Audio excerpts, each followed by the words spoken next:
Hello, my name is Tari Nelson, and today I will be presenting HIV infection. HIV stands for Human Immunodeficiency Virus. HIV first came to the public's attention after its outbreak in Los Angeles among homosexual males in 1981. HIV is a disease that attacks the body's immune system, making it difficult to fight off infections. A person who has HIV will be more vulnerable to opportunistic infections. There are 3 stages to HIV: acute HIV, chronic HIV, and AIDS. AIDS is known as acquired immunodeficiency syndrome. HIV is a retrovirus that has RNA as its own genetic material and its enzyme known as reverse transcriptase. When the virus enters into the host cells, it targets CD4 cells receptors and chemokine receptors. The enzyme known as reverse transcriptase converts RNA to DNA within the host cell. This allowed the virus to give genetic instructions to the host cell. The host cell then uses the DNA instructions to create new viruses. There are 2 major strains of HIV. HIV-1 affects most people in the United States, while HIV-2 is prevalent in West Africa. HIV has a long latency period and it slowly progresses over time. The pathophysiology of HIV infection is the decrease of CD4 cells within the host body. CD4 cells are vital for cell-mediated and antibody-mediated immune mechanisms. The attack on CD4 cells leads to the virus destroying both mechanisms. Ultimately, the depletion of CD4 cells leads to immunodeficiency. We will next go through the stages of HIV replication inside the host body. The first stage is binding. HIV attaches itself to receptors on the surface of CD4 cells. The next step is fusion. The HIV envelope and cell membrane fuse together. This allows HIV to enter into the cell. During reverse transcription, HIV converts its genetic material RNA into DNA. The conversion of RNA to DNA allows HIV to enter into the host cell and combine with the cell's genetic material. During integration, HIV releases integrase while inside the CD4 cell's nucleus. HIV uses integrase to insert its viral DNA into the DNA of the CD4 cell. The next step is replication. Once integrated into the CD4 cell DNA, HIV begins to use the CD4 cell to make long chains of HIV proteins. The protein chains are the building blocks for more HIV. During assembly, new HIV proteins and HIV RNA move to the surface of the cell and assemble into immature HIV. The last step is budding, and during budding, newly formed HIV pushes itself out of the host cell. The new HIV releases protease. Protease is an HIV enzyme that breaks up the long chains in the immature HIV virus. This allows the immature virus to become matured. After HIV uses the CD4 cells for replication, it destroys the cell and moves to the next. Behaviors such as unprotected sexual activity, anal sex, IV drug abuse are high risk for contracting HIV. African Americans and Hispanic males are the most at-risk population for contracting HIV. People with a history of sexually transmitted disease and those that require frequent transfusion or transplantation are also at risk of contracting HIV. Offsprings of HIV mothers can also contract the disease during pregnancy or through breastfeeding. There are people who are resistant to HIV infection. Their resistance is due to a gene mutation that causes them to lack a key surface receptor on T cells and macrophages. This key surface receptor is called the CCR5 receptor. Without the CCR5 receptor, HIV cannot attach with a T cell or macrophage. Those that are resistant to HIV are known as HIV resistors. Diagnostic testing for HIV include CD4 cell count, HIV viral load, and HIV drug resistance testing. The CD4 cell count measures the degree of immune system impairment. The HIV viral load measures the amount of viruses in the bloodstream. HIV drug resistance test shows if the virus has a mutation that gives it resistance to specific types of antiretroviral therapy. We will now take a look at the clinical manifestation of HIV.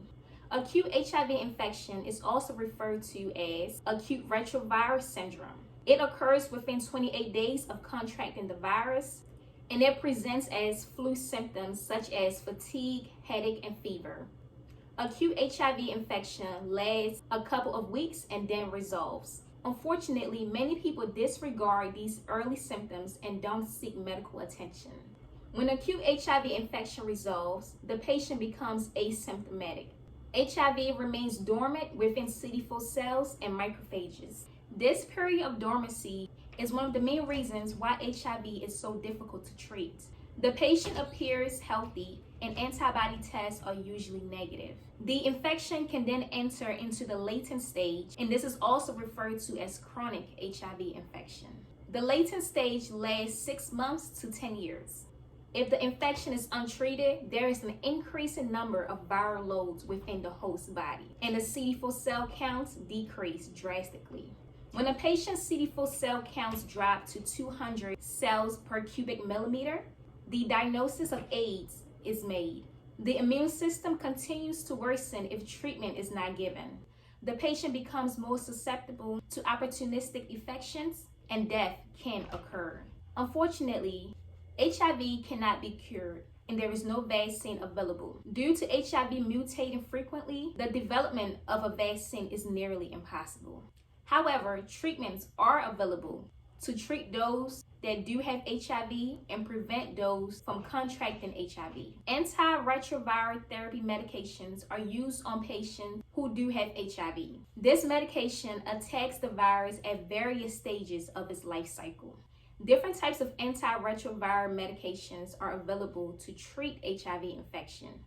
Some examples of antiretroviral therapy medications include fusion inhibitors, CCR5 antagonists, integrase strand transfer inhibitors, and protease inhibitors. These medications work to prevent chronic HIV from progressing to AIDS. And if a person is in the AIDS stage, antiretroviral therapy medications can help reverse AIDS back to chronic HIV infection by increasing the CD4 cell count from 200 cells cubic millimeters to 800 cells cubic millimeters. There are 2 preventive treatments for those at risk of contracting HIV. These preventive treatments are pre-exposure prophylaxis and post-exposure prophylaxis. Pre-exposure prophylaxis is usually used with people who have partners that have HIV.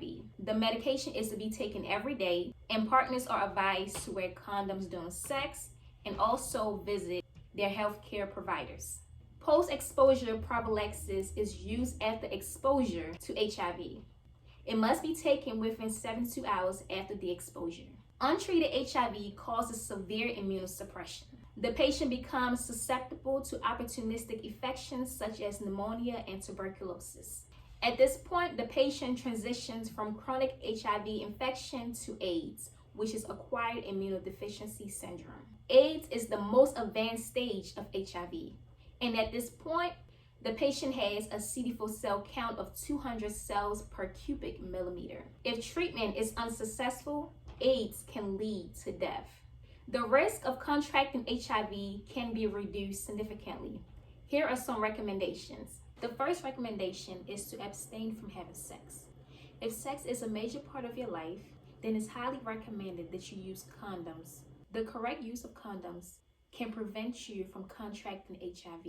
If your partner does have HIV, remind them to take their medication in order to keep their CD4 cell count high and their viral load down. If your partner does forget to take his or her medication, the CD4 cell count will decline and the viral load will increase. Therefore, it is important to remind your partner to take his or her medication as frequently as you can. It's also important that if you are in a relationship with somebody who has HIV, that you're also taking medication as well. Pre-exposure prophylaxis is the best medication for you to take. You must take a pill every single day, and it's critical that you do not miss a day. Try to get tested for HIV more often, even if you're not with somebody that has HIV infection. Being tested can save you from progressing to the advanced stage of HIV, which is known as AIDS. And the last recommendation is to use sterile needles and syringes. Do not use a needle that has been used by another individual before you. Make sure that whatever needles that you're using is sterile. And that is all for my presentation. Thank you.